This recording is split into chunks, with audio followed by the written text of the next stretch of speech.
কখনো কল্পনাও করিনি জীবনটা এমন এক পর্যায়ে এসে দাঁড়াবে যে চাইলেও কিছু ঠিক রাখতে পারবো না। কখনো ভাবিনি চোখের পানি লুকিয়ে সবার সামনে সুখে থাকার অভিনয় করতে হবে। ফ্যামিলি প্রবলেম, একাকিত্ব, বিশ্বাসহীনতা, অসহায়ত্ব সব মিলিয়ে মানসিক রোগীর মতো বাঁচতে হবে। জীবনের এমন একটা পর্যায়ে এসে দাঁড়িয়ে আছি, মনে হচ্ছে জীবন থেকে হারিয়ে যাওয়ার মতো কিছুই নেই। শুধু নিঃশ্বাসটা ছাড়া জীবনে কোনো পূর্ণতা একদমই নেই, আছে শুধু শূন্যতা। তো হ্যালো এভরিওয়ান, আসসালামু আলাইকুম। কেমন আছেন সবাই? আশা করছি যে যেখান থেকে আমার ভিডিওটি দেখতেছেন আল্লাহর অশেষ রহমতে সবাই ভালোই আছেন। আলহামদুলিল্লাহ, আমরাও ভালো আছি। তো আবারও আপনাদের মাঝে হাজির হয়েছি ছোট্ট একটি গ্রামীণ লাইফস্টাইল ব্লগ ভিডিও নিয়ে। পুরো ভিডিও জুড়ে থাকবেন, আশা করছি আপনাদের কাছে ভালো লাগবে। ভিডিওর শুরুতে আমার সকল আপু ভাইদের কাছে একটা রিকোয়েস্ট, প্লিজ আপনারা ভিডিওটাতে একটা লাইক দিয়ে দেখা শুরু করবেন, কারণ আপনার এই ছোট্ট একটা লাইক আমার ভিডিওটাকে শেয়ারের কাজ করে দিবে,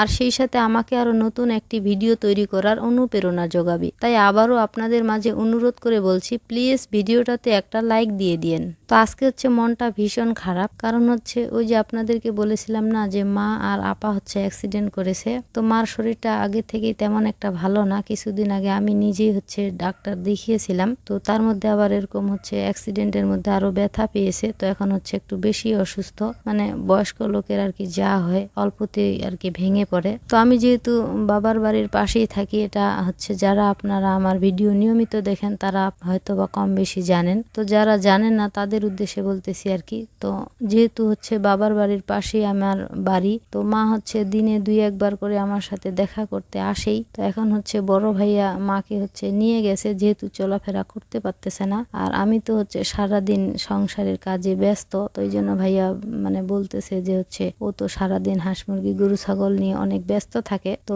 মাকে আবার কখন সেবা করবে, এই জন্য হচ্ছে আমাদের এখানেই থাক। তো আমার বড় ভাইয়া হচ্ছে তেঁতুলিয়ার ওইদিকে থাকে, মানে ওইখানেই বাড়ি। তো হচ্ছে ভাইয়া গতকালকে এসে নিয়ে গেছে। তো মা যেহেতু হচ্ছে দিনে 2-1 বার আসে, তো এই জন্য হচ্ছে মনটা ভীষণ খারাপ। যাওয়ার সাথে সাথে হচ্ছে অনেক কান্না পাচ্ছে, যে কেমন জানি মনে হচ্ছে যে আমার মা মনে হয় দুনিয়া থেকেই চলে গিয়েছে। তো কেন এরকমটা লাগতেছে বুঝতেছি না। তো এই জন্য মানে মনে হচ্ছে ঘরে আসলে হচ্ছে কেমন জানি শূন্যতা শূন্যতা লাগে। রাস্তা দিয়ে কেউ গেলে মনে হচ্ছে এই বুঝি মা আসতেছে। তো মা যাওয়ার পরে হচ্ছে অনেকক্ষণ আবার আমি কাঁদছিও, কেন যে এরকম মনে হচ্ছে জানি না। তো সবাই হচ্ছে আমার জন্য দোয়া করবেন, আমার মনটা যেন হচ্ছে স্থির হয়ে যেন মায়ের কষ্টটা আপাতত ভুলে থাকতে পারি। তো প্রতিদিনের মতো হচ্ছে আজকে হাঁস মুরগিগুলো হচ্ছে ছাড়ে দিয়ে তারপরে হচ্ছে খাবার দিয়েছি। এরপরে হচ্ছে চাল ধুয়ে ভাত বসিয়ে দিলাম, আর এখন চলে আসছে হচ্ছে চাল কুমড়া কাটতে। আজকে যেহেতু হচ্ছে প্রথম চাল কুমড়া কেটে নিব, এই জন্য আপনাদের সাথে একটু শেয়ার করতেছি, কারণ এর আগে হচ্ছে চাল কুমড়া ধরেনি, তাই হচ্ছে আপনাদের সাথে শেয়ারও করিনি। একদিন হয়তো আপনাদেরকে বলেছিলাম যে হচ্ছে আমার চাল কুমড়াটা কেন যে হচ্ছে এখনো ফল আসতেছে না। তো মাশাআল্লাহ এখন হচ্ছে কয়েকটা ফল হয়েছে। তো পাশেই যেহেতু পাট ক্ষেত ছিল, এখন হচ্ছে আমরা এটা দেখতে পাইনি এতদিন। তো খান সাহেব গতকালকে হচ্ছে পাটগুলো কেটে নিয়েছে, আর এই জন্য হচ্ছে চোখে পড়েছে। এখন হচ্ছে 2-3টার মতো চাল কুমড়া ধরেছে, তো এই জন্য আপনাদের সাথে একটু শেয়ার করলাম। তো এখন হচ্ছে আবারও পূর্বের কথায় ফিরে যাই। তো আমার ছোটবেলা থেকে একটা ব্যাড অভ্যাস, আমি কখনো কারো বাড়িতে হচ্ছে রাত থাকতে পারি না। যতই হচ্ছে যাওয়ার জন্য মনটা মনে করেন যে অস্থির হয়, যে কোথাও গেলে ভালো লাগবে, যখনই হচ্ছে মানে সন্ধ্যা হয়ে যায় তখন আর থাকতে মন চায় না, যে কখন বাড়ি চলে যাব। ঠিক এই অভ্যাসটা কিন্তু এখনো রয়েছে। সেদিনে আমি আপাকে দেখতে গেলাম, আমি কিন্তু বাড়ি থেকে খান সাহেবকে বলে গিয়েছিলাম যে হচ্ছে আমি আজকে রাতটা থাকবো। তখন ওইখানে যাওয়ার সাথে সাথে মনটা জানি কেমন হয়ে গেল, আর আমি এখানে থাকতেই পারলাম না। কেন জানি মানুষের বাড়িতে গেলেই আমার মনে হচ্ছে যে কান্না পাচ্ছে, বাড়ি গেলে আমি আমার মাকে দেখতে পাবো, এরকম মনে হয় আর কি। তো এই অভ্যাসটা হচ্ছে আমার এখন পর্যন্ত রয়ে গিয়েছে, এতটা বয়স হয়ে গিয়েছে তারপরও হচ্ছে ছোটবেলার অভ্যাসটা রয়ে গিয়েছে। তো কেন যে আমার এই অভ্যাসটা জানি না, আমি আমার মাকে ছেড়ে কোথাও থাকতেই পারি না। তো আপনাদেরও যদি কারো এরকম অভ্যাস থেকে থাকে যে কারো বাড়িতে রাত থাকতে পারেন না, তাহলে প্লিজ ছোট্ট একটা কমেন্টে জানিয়ে যাবেন। আর আপনাদেরকে বলতেছি, প্লিজ আপনারা আমার এই কথায় বিরক্ত হবেন না, কথাগুলো মনোযোগ দিয়ে শুনিয়েন, কারণ আমার তো হচ্ছে এগুলোই কথা, এর থেকে তো আর আমি কি আর বলবো আপনাদের সাথে। আমার জীবনের কথাগুলোই কিন্তু আপনাদের সাথে আমি শেয়ার করি, তাই আপনাদেরকে বলতেছি আমার কথাগুলো শুনে বিরক্ত হবেন না। তো এইটাই আর কি বলতেছিলাম, যে হচ্ছে আমি মাকে ছাড়া কেন যে থাকতে পারি না। এখন মা হচ্ছে ভাইয়ার বাড়িতে চলে গেছে, এখন হচ্ছে কেমন জানি আমার শুধু ঘরে আসলেই কান্না পাচ্ছে। তো মাঝে মাঝে আবার এটাও ভাবি কতদিন বা মাটা বেঁচে থাকবে, জানি না হচ্ছে মা দুনিয়া থেকে চলে গেলে আমি তখন কিভাবে থাকবো, একমাত্র আল্লাহই জানে। তো সবাই মিলে আমার মার জন্য হচ্ছে দোয়া করবেন যেন সুস্থ থাকে। তো আমি যে গোবরগুলো হচ্ছে শুকিয়ে ঘষি বানিয়েছিলাম ওগুলো দিয়ে হচ্ছে আজকে রান্না করতেছি আর আপনাদের সাথে একটু শেয়ার করে দিলাম। তো এর মধ্যে হচ্ছে আমার ভাত হয়ে গিয়েছে, ভাতগুলো এখন হচ্ছে অফ ক্যামেরায় মার গলায় নিব আর কি। তো আজকে হচ্ছে আমি চাল কুমড়াটা মাছ দিয়ে রান্না করব। তো আমি ঠিক সেভাবে আপনাদের সাথে শেয়ার করলাম না। আর এই মাছগুলো হচ্ছে ওই যে খান সাহেব ধরে নিয়ে আসছিল ওইগুলো মাছ। তো এই মাছগুলো একেবারে ছোট ছোট, কিছু পুঁটি মাছও ছিল, সবগুলো হচ্ছে ভেজে নিয়ে রান্না করতেছি। আমার প্রিয় আপুদের উদ্দেশ্যে বলতেছি, যারা ভালোবেসে প্রতিনিয়ত আমার ভিডিওগুলো দেখেন কিন্তু এখনো চ্যানেলটা সাবস্ক্রাইব করেননি, তাদেরকে অনুরোধ করে বলতেছি প্লিজ আপুরা আমার চ্যানেলটা সাবস্ক্রাইব করে আমার এই ছোট্ট পরিবারের সদস্য হয়ে যাবেন, তাহলে আমার কাছে অনেক ভালো লাগবে। তো এখন একটা মিষ্টি আপুর কমেন্ট পড়ে নিব। আমি সুগৃহিণী আইডি থেকে আপু আমাকে সুন্দর একটা মিষ্টি কমেন্ট লিখেছেন, মাশাআল্লাহ হাঁস মুরগিগুলো দেখে আমার বেবি অনেক খুশি হয়েছে, খিচুড়ি রান্নাটা সুন্দর ঝরঝরে হয়েছে আপু, এই ধরনের খিচুড়ি আমার বেবিরা পছন্দ করে। চাদরের নিচে কাঁথা বিছালে চাদরটা বেশি টান টান হয়। আপু তুমি বিছানায় কম্বল রাখো কেন, গায়ে দিতে হয় নাকি এমনি সাজিয়ে রাখো? হ্যাঁ আপু আমি কম্বল গায়ে দিই, কারণ হচ্ছে কম্বল না গায়ে দিলে আমি ঘুমাতে পারি না, যতই গরম হোক না কেন আমাকে হচ্ছে কম্বল গায়ে দিতেই হবে। আর আমি যদি কারো বাসায় গিয়ে রাত থাকি তখন হচ্ছে আমি কম্বল বা কাঁথা চেয়ে নেই, না হলে হচ্ছে আমি রাতে ঘুমাতেই পারি না। তো এটা হয়তো বা আমার ব্যাড অভ্যাস। সবগুলো কাঁথা বিছানার নিচে বিছিয়ে দিয়েছো আপু, তোমার সবকিছু যেভাবে গুছিয়ে রাখো সেটা শেয়ার করলে। আপু আসলে আমরা যেভাবে আছি সেটাই আলহামদুলিল্লাহ, দোয়া রইল আপু তোমার যেন এক সময় অনেক কিছু হয়। মাশাআল্লাহ হাঁসের বাচ্চাগুলো অনেক কিউট, গরুর সমস্যার সমাধান হয়েছে শুনে খুব ভালো লাগলো আপু, তোমাদের জন্য তোমার গরু ছাগল হাঁস মুরগির জন্য অনেক দোয়া রইল।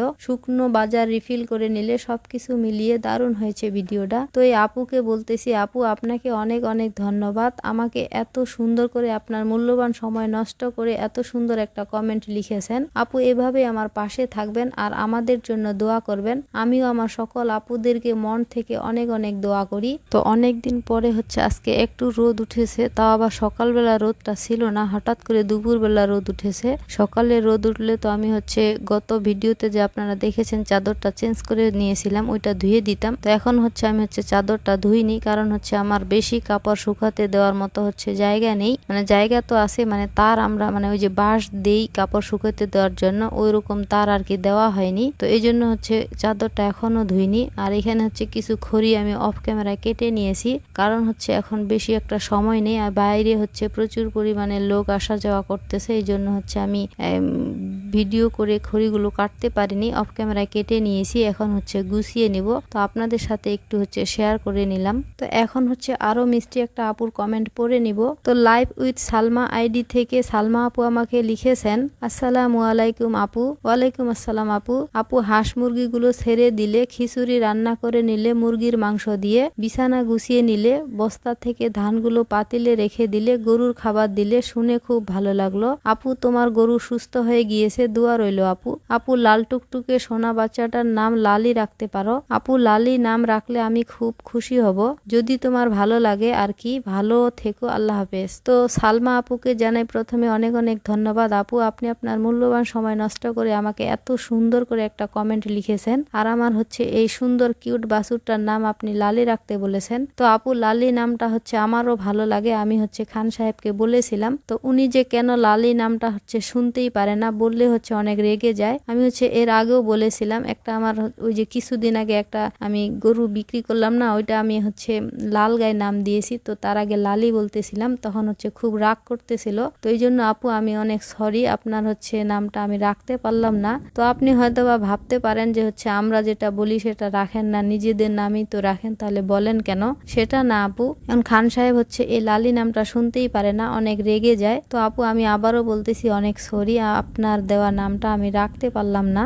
তো আপু এভাবে আমাকে সাপোর্ট করবেন আর আমার পাশে থাকবেন আর আমাদের জন্য দোয়া করবেন, আমিও আপনাদের সবার জন্য অনেক অনেক দোয়া করি। তো আরও একটা আপু আমাকে হচ্ছে আমার এই সুন্দর বাছুরটার নাম আদুরি রাখতে বলেছিল, হয়তো বা ফরিদা আপু আমাকে বলেছে। এখন কমেন্টটা হচ্ছে অনেকক্ষণ থেকে খুঁজলাম, পেলাম না। তো ওই আপুর উদ্দেশ্য বলতেছি, আপু আপনি যদি আমার ভিডিওটি দেখে থাকেন তাহলে আপনার উদ্দেশ্যে বলতেছি, আপু আদুরি হচ্ছে আমার হচ্ছে ছাগলটার নাম, মানে সোনামোনার মায়ের নাম, এই জন্য হচ্ছে আদুরি রাখতে পারলাম না। তো আমি অনেক অনেক সরি আপু। তো আমি হচ্ছে এই সুন্দর টুকটুকে বাছুরটার নাম হচ্ছে রূপসী কন্যা দিয়েছি। আপনাদের কাছে কেমন লাগে তা অবশ্যই আমাকে আরও ছোট্ট একটা কমেন্টে লিখে যাবেন। আর আপনারা হচ্ছে কেউ কিছু মনে করবেন না, কারণ আপনাদের দেয়া নামগুলো হচ্ছে রাখতে পারলাম না, সেটার কারণ তো আমি আপনাদেরকে অলরেডি বলে দিয়েছি। তো এই জন্য আমি হচ্ছে আপনাদের কাছে অনেক অনেক সরি। তো এইখানে হচ্ছে আজকে হাঁসের বাচ্চার যে খাঁচাটা আছে ওটা পরিষ্কার করে আবার নতুন করে হচ্ছে খ্যার দিয়ে নিলাম, কারণ হাঁসের বাচ্চার বিষটা যেহেতু একটু সেতে তাই হচ্ছে কিছুদিন পর পরে এভাবে হচ্ছে খ্যারগুলো পাল্টিয়ে দিতে হয়, নাহলে হচ্ছে আবার অনেক গন্ধ হয়ে যায়, তখন যদি হাঁসের বাচ্চা মরে যায়। এজন্য হচ্ছে আমি কয়েকদিন পর পরই চেঞ্জ করে নেই, তাহলে হচ্ছে হাঁসের বাচ্চা ভালো থাকে।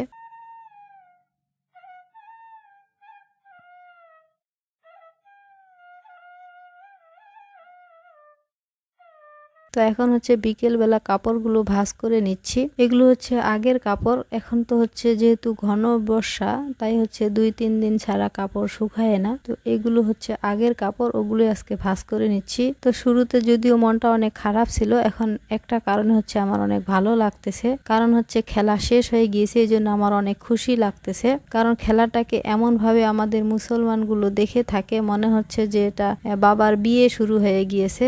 বাবা মা ভাই বোন ছেলে মেয়ে সবাইকে নিয়ে এমন ভাবে হচ্ছে আনন্দ উল্লাস করতেছে। আর আমরা হচ্ছে এদিকে মুসলমান, আমরা 5 ওয়াক্ত নামাজও পড়ি, আবার খেলাও দেখি, আমরা হচ্ছে নাটক সিনেমাও দেখি, আবার হচ্ছে ওয়াজও শুনি, আমরা হচ্ছে এই ধরনের মুসলমান। তো যাই হোক, আমি ওই বিষয়ে কিছু বলতে চাচ্ছি না, তবে খেলাটা এতটাই বিরক্ত লাগতেছিল। খেলা দেখুক সেটা কোনো বিষয় না, তবে এটাকে এমন ভাবে উপস্থাপন করতেছে মনে হচ্ছে এটা আমাদের একটা মুসলমানদের উৎসব, আমাদেরকে দেখতেই হবে, এই জন্যই আর কি বললাম। তো এখন হচ্ছে দেখেন সোনা হচ্ছে সিম গাছের উপরে উঠে সিম পাতা খাচ্ছে, আর এখন হচ্ছে আটকে গিয়েছে। এটা দেখে আমি আবার অনেকক্ষণ হাসছিলাম। তো ও তো এখন আটকে গিয়েছে, এখন আর নামতে পারতেছে না। তো বর্তমান যেহেতু হচ্ছে ঘন বর্ষা, তাই হচ্ছে বাচ্চাগুলোর খাবার খেয়ে হচ্ছে পেট ভরেই না, কারণ হচ্ছে অধিকাংশ সময় তো তাদেরকে হচ্ছে ঘরেই থাকতে হয়। তো এই জন্য হচ্ছে কোথায় কি পাবে এই জন্য খেয়ে বেড়ায়। তো এখানে আটকে গিয়েছে, এখন তো সে আর নামতে পারতেছে না, আমি হচ্ছে ছাড়িয়ে দিলাম। তো সোনার এই বন্দি জীবন দেখে একটা গানের কথা মনে পড়ে গেল, আমি বন্দি কারাগারে